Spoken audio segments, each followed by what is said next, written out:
സംസ്ഥാനത്ത് ലോട്ടറി തട്ടിപ്പ് വ്യാപകമാണ്. വ്യാജ വെബ്സൈറ്റുകൾ ഉണ്ടാക്കിയാണ് ലോട്ടറി തട്ടിപ്പ് നടക്കുന്നത്. വാട്സാപ്പ് വഴി QR കോഡും UPI IDയും നൽകി പണം വാങ്ങുകയും പാഴ്സലായി ടിക്കറ്റ് അയക്കാമെന്ന് വാഗ്ദാനം നൽകുന്നതുമാണ് തട്ടിപ്പിന്റെ പൊതുരീതി. ഓൺലൈൻ കേരള ലോട്ടറി തട്ടിപ്പ് നടത്തിയ കേസിലാണ് ഇപ്പോൾ ഒരാൾ പിടിയിലായിട്ടുള്ളത്. തമിഴ്നാട് തഞ്ചാവൂർ സ്വദേശി ദിനേശാണ് അറസ്റ്റിലായത്. വ്യാജ വെബ്സൈറ്റുകൾ ഉണ്ടാക്കിയാണ് ഇയാളും ലോട്ടറി തട്ടിപ്പ് നടത്തിയത്. തിരുവനന്തപുരം സിറ്റി സൈബർ പോലീസാണ് പ്രതിയെ പിടികൂടിയത്. സർക്കാർ മുദ്രകളും വിലാസവും ദുരുപയോഗം ചെയ്താണ് ഇയാൾ വ്യാജ വെബ്സൈറ്റുകൾ നിർമ്മിച്ചത്. Kerala lottery online buy dot com, Kerala lottery line purchase dot com, Kerala lottery online booking dot com എന്നിങ്ങനെയുള്ള വ്യാജ വെബ്സൈറ്റുകളാണ് ദിനേശ് നിർമ്മിച്ചത്. ഇതുവഴിയായിരുന്നു ഇയാൾ തട്ടിപ്പ് നടത്തിയത്.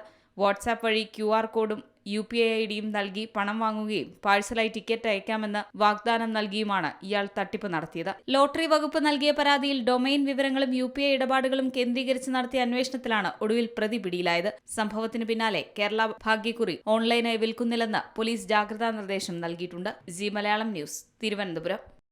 ഏറ്റവും പുതിയ വാർത്തകളും വിശേഷങ്ങളും വിരൽത്തുമ്പിലറിയാൻ ജി മലയാളം ന്യൂസ് എല്ലാ ഡിജിറ്റൽ പ്ലാറ്റ്ഫോമുകളിലും ലഭ്യം.